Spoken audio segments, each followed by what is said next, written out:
এই যে রামিসা দর্শিত হয়েছে, এটাই কি জীবনে প্রথম বাংলাদেশে করছে? এর চাইতে আরো ঘটনা হাজার হাজার আছে নাকি নাই? বিচার হইতে দেখছেন? দেখেন নাই। ইসলামের আইন হলো কেউ যদি দর্শন করে সে তার মধ্যে মনুষ্যত্ব নাই, তার পৃথিবীতে বেঁচে থাকার কোনো অধিকার নাই, সে মনুষ্যত্ব হারাইছে। যে ব্যক্তি অন্যের মেয়েকে দর্শন করতে যায় তার কাছে নিজের মেয়েও নিরাপদ না, এজন্য আল্লাহ বলছে তাকে পাথর মেরে হত্যা করে দাও। কিন্তু এগুলা বললে আমাদেরকে বলা হয় মৌলবাদী। তো মৌলবাদী আমাদেরকে বলেন অসুবিধা নাই, হাসরের ময়দানে টের পাইবেন কত দানে কত চাউল।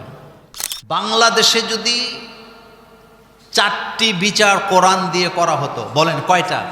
এই কথাটাই বলবো প্রথমে, 4টা বিচার যদি কোরআন থেকে করা হতো তাহলে বাংলাদেশের অপরাধ 90% কমে যেত। ব্যাখ্যা দেব না, শুধু একটানে বলে দেই। হত্যার বিচার যদি কোরআন দিয়ে করা হতো, কোরআন অনুযায়ী যদি হত্যার বিচার করা হতো, বাংলাদেশে হত্যা বন্ধ হয়ে যেত। 2 নাম্বার চুরির বিচার, এটা যদি কোরআন দিয়ে, কোরআনের আইন দিয়ে করা হতো, বাংলাদেশে চুরিও বন্ধ হয়ে যেত। 3 নাম্বার যারা মানুষের লুণ্ঠন করে, সম্পদ ডাকাতি করে, রবিডি করে, কোরআন দিয়ে যদি বিচার করা যেত তাইলে এখানেও লুণ্ঠন ডাকাতি চাঁদাবাজি বন্ধ হয়ে যেত। আর 4 নাম্বার যারা দর্শন করে, দর্শিতার বিচার যদি কোরআনের আইনে হাজার হাজার মানুষের সামনে কোমর পর্যন্ত গেড়ে দিয়ে তাকে যদি পাথর মেরে হত্যা করা যেত, বাংলাদেশে একজন দর্শিতাকে খুঁজে পাওয়া যেত না। একটা অপরাধের বিচার যদি না হয়, 1000টা অপরাধী জন্ম নেয়। আপনাদের মনোযোগ আছে? একজন অপরাধীর বিচার যদি না হয়, 1000টা অপরাধের জন্ম কি? যেমন সমাজে কেউ চুরি করলো, তার বিচার নাই, আরো চোরের জন্ম হবে। লোকেরা ভাববে চুরি করলে তো বিচার নাই, অসুবিধা কি? চুরি করা তো সহজ, পুঁজি লাগে না, শুধু একটু কায়দা করলেই তো হয়। ডাকাইতেরা ভাববে ডাকাতি করা তো সহজ, লুণ্ঠন করে রাস্তা থেকে অস্ত্র দেখায় নিয়ে আসবো, এটাই তো সহজ, বিচার তো হয় না। খুন করলে বিচার হয় না। ইদানিং মানুষকে বলতে শোনা যায়, তোরে মাইরা কয়দিন জেল খাটমো, সমস্যা নাই, টাকা আছে, টাকা দিয়া পার পেয়ে যাব। এমন ঘটনাও বাংলাদেশে আছে না নাই?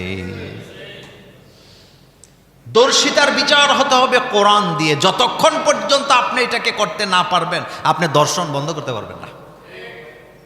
আর এই কথা কি মোল্লার না আল্লাহর? কোরআনের আইনকে যারা অপছন্দ করে তারা কি মোমেন না কাফের? তারা কি মোমেন না ফাসেক? তারা কি মোমেন না জালেম? তো নিজেকে মুসলমান দাবি করে কিভাবে? দাবি করার কোনো অধিকার নেই। কেউ যদি কাউকে হত্যা করে, কোরআনের আইনে বিচার হলো তাকেও সেভাবে হত্যা করা হবে। যদি তার পরিবার তাকে উজরতের মাধ্যমে ক্ষমা করে দেয় তাহলে সেটা ভিন্ন কথা। আমার দেশে খুন হইতে শুনি, খুনের আসামিকে রিমান্ডে নিতে শুনি, খুনের আসামির নিম্ন আদালতে ফাঁসির রায় শুনি, কিন্তু কোনোদিন এই আসামির ফাঁসি হয়েছে এই জিনিস আমরা দেখি নাই। কথা বলতে বুঝেন নাই? খুনের আসামি গ্রেফতার হয়েছে এটা দেখি, সত্য না? খুনের আসামিকে রিমান্ডে নিছে এটাও দেখি, বিচার নিম্ন আদালতে রায় হয়েছে তার ফাঁসি, এটাও দেখি, কিন্তু ফাঁসিটা হইল কবে এটা আজ পর্যন্ত দেখি নাই। হত্যাকারী নারী হোক পুরুষ হোক, তার বিচার হবে, তাকেও হত্যা করা হবে। বাংলাদেশে 1000 খানেক হত্যাকারী নারী আসামি পাবেন যাদের রায় হয়ে আছে যে তারা হত্যাকারী, তাদেরকে ফাঁসিতে ঝুলাইয়া হত্যা করো, কিন্তু স্বাধীনতার 55 বছর হয়েছে, আজ পর্যন্ত একজন নারী আসামিকেও তারা ফাঁসি দিতে পারে নাই। এটাই হলো ব্রিটিশের তৈরি করা মন গড়া আইন, যার কারণে বেডরুমের ভিতরে আপনি নিরাপদ না। বাংলাদেশের স্ত্রী তার স্বামীকে বেডরুমে হত্যা করছে, এমন ঘটনা আছে না নাই? স্বামী তার স্ত্রীকে বেডরুমে হত্যা করছে, এমন ঘটনা আছে না নাই? বেডরুমের ভিতরে যায় তো মন্ত্রী পুলিশেরা নিরাপত্তা দিতে পারবে না, কিন্তু নিরাপত্তা দিবে আইন। বলেন কে দিবে? যদি সবার মগজের ভিতরে এটা থাকতো, আমি কাউকে হত্যা করে আমি তো পার পাবো না, আমাকেও মরা লাগবে, নিশ্চিত থাকেন বাংলাদেশে হত্যা এতদিনে বন্ধ হয়ে যেত। এই যে রামিসা দর্শিত হয়েছে, এটাই কি জীবনে প্রথম বাংলাদেশে করছে?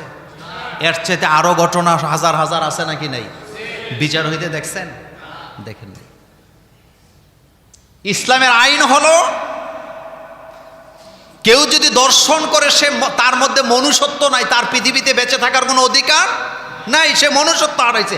যে ব্যক্তি অন্যের মেয়েকে দর্শন করতে যায় তার কাছে নিজের মেয়েও নিরাপদ না, এজন্য আল্লাহ বলছে তাকে পাথর মেরে হত্যা করে দাও।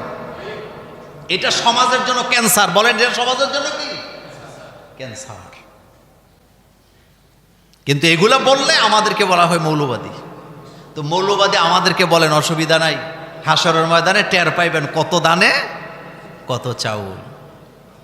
ব্রিটিশদেরকে আপনারা গালি দেন, পাকিস্তানিদেরকে আপনারা গালি দেন, এখন তো ব্রিটিশও নাই, পাকিস্তানও নাই, এখন বাংলাদেশে হত্যা আসেনি? জোরে বলতে হবে। চুরি আসেনি? ডাকাইতি আসেনি? চাঁদাবাজি আসেনি? দর্শন আসেনি? করে কারা? কোন দেশের লোকেরা করে?